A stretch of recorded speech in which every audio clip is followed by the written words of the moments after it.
art geeks, welcome back to the Curious Curator. This episode is dedicated to an exhibition at the Serralves Museum here in Porto, which, as you may know, is where I interned for the past year. But I had nothing to do with this exhibition in particular, which was from March until June this year. The reason why it took me so long to do this episode is because this artist's work needs a lot of specific knowledge in order to be fully understood, which of course is not to mean that you can't appreciate it without all that knowledge. I'm talking about Mira Schendel, who was born in Zurich in 1919 but had to escape Europe due to her Jewish ancestry, even though she was brought up as a Catholic. So she eventually emigrated to Brazil, where she stayed until the end of her life and became a very influential artist. I admit that when I first saw this exhibition, I responded positively to the works, but I couldn't really understand them. You know, when you look at an artwork and you just feel like there's a deeper meaning that you can't quite grasp? I went to the library to read her exhibition catalog, and sure enough, her influences included a lot of theologists and philosophers, linguistics and psychoanalysts whose work I wasn't familiar with at all. And it's not like you can just acquire this knowledge like that. So even though I did some research for this episode,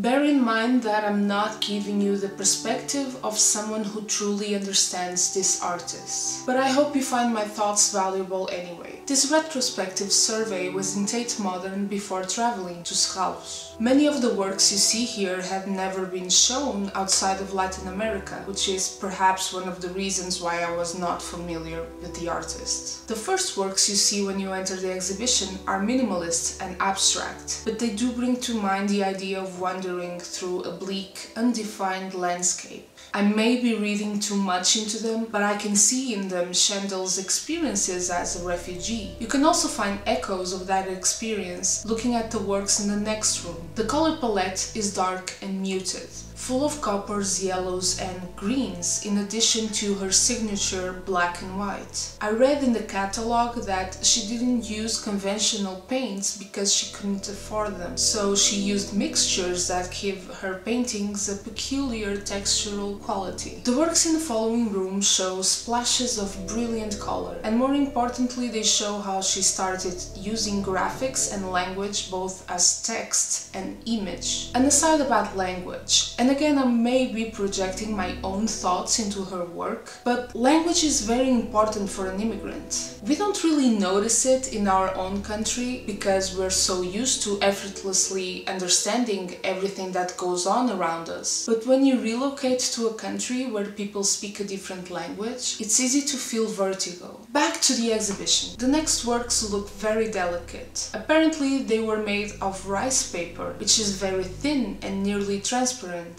She makes knotted sculptural compositions with sheets of this paper, making them lose most of their transparency and become more physical. Schendel uses this rice paper with glass and ink also. These for me are the most interesting works in the exhibition. They are transparent and yet their physical presence cannot be ignored. And she uses both graphical patterns and typography as words, letters and numbers are turned to images. And it is here that the curator's work truly shines. The way these works are hanged creates a labyrinth of barely visible layers as the sheets superimpose on one another as you walk around the room. Here you can also see some works that reminded me a bit of taxidermic presentations, with letters and paper instead of insects. Once again, these are presented in a way that underscores their diaphanous qualities, so they look like they are suspended in mid-air. After this, we see two installations that present these same qualities. They look fragile and react to the air movement created by visitors, even though of course you're not allowed to touch them. The most expressive of her works is this one, Still Waves of Probability, inspired by a story in the Old Testament, which is barely visible unless you are moving in relation to it, kind of like an evanescent presence in the gallery. The corridor is filled with diaries, sketches and smaller works. It's in my opinion a bit too full. It doesn't really give the artworks a lot of space to breathe, especially with the addition of tables. All the supporting materials help you understand the artworks elsewhere in the exhibition, and the small perforated canvases are beautiful, as are some of the paintings with writing. But after a while you start suffering a bit from visual overload.